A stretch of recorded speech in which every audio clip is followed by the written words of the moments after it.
They woke up to the sound of a door opening and had no time to react. The first strike came while they were still in bed. The axe came down again and again without pause until there was no defense left. No recognition. Bodies found hours later, still warm.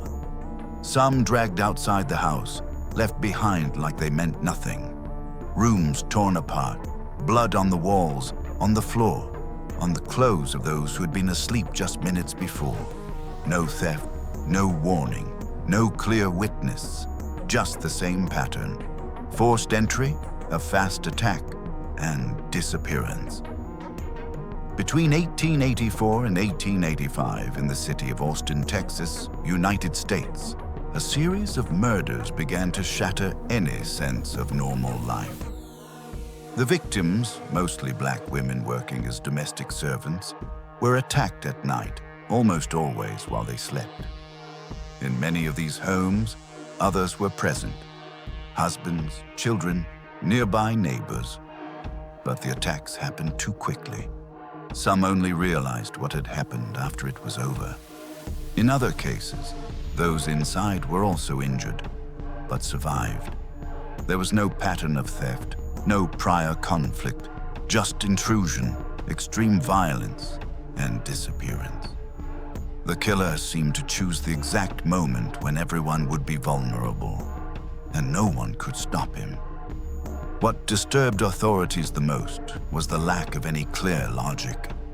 The scenes showed rage, repetition, a level of brutality that went far beyond what was needed to kill.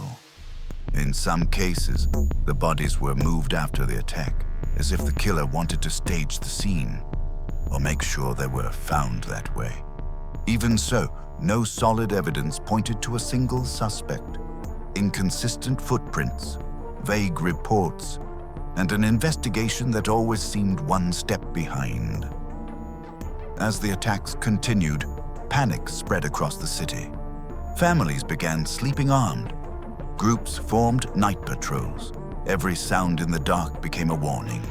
And still, he kept going, choosing, entering, killing, then vanishing without leaving a trail strong enough to follow. Letters began appearing, sent to the press, some claiming responsibility, but none were ever confirmed. They could have been hoaxes or something worse. Someone watching the chaos and deciding to become part of it. Meanwhile, police couldn't establish a clear profile. No defined motive, no direct link between all the victims, just the pattern of death. And then, just as suddenly as it began, it stopped. After the final murder in late 1885, the killer fell silent. No arrest, no confession, no explanation to this day. The servant girl Annihilator vanished, leaving behind 8 victims, 8 shattered families, a city consumed by fear, and a question that may never be answered. Who was the monster?